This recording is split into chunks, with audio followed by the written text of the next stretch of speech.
My son Ethan was born in 2006, and we found out when he was only a few months old that he had a serious developmental disability. When he was 3, he had a stroke. We were so worried about him and so scared. He was on a feeding tube. We were told he had an illness that was going to need brain surgeries. My wife woke up and she was complaining of some dizziness and a little bit of headache. So I brought her to the hospital.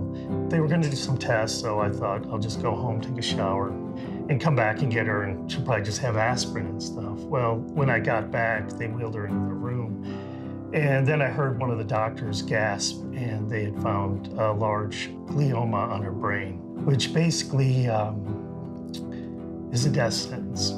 We had to work, so we were driving back and forth from home to work, and neither one of us were getting any sleep, and it was really, really hard. What was tough for us, and we have an 11-year-old son, is how do we tell him? And she was the major earner in our family. My parents live in Michigan, and my wife's parents lived in Atlanta. So we didn't have any family help at the time. We went down for her last test, and they said, it's over, we can no longer fight. And she wanted to know how long she was gonna live from that point, and they said about 4 weeks. And I wanted to spend those 4 weeks with her, and I couldn't. When Ethan was 8, he died suddenly, and you know, he was in 2nd grade, and it was such a shock. The one thing that took me by surprise is there were a lot of laughs. It was the last time we'd have dinner together. It was the last time we held hands. And I miss some of those, you know, because I couldn't be with her.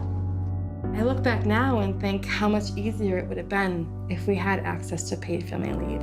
We wouldn't have had to worry. We could have just stayed in the hospital and taken care of Ethan. Our governor, who calls it a vacation, I wish he could have spent 6 hours with us. To watch your wife die in front of you is not a vacation. It wasn't a vacation when my son was in the hospital after he had a stroke. And it wasn't a vacation when he had brain surgery. And it certainly wasn't a vacation when he died.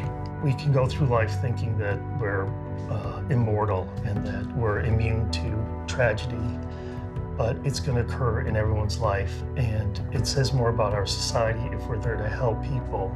It's time that we did things differently.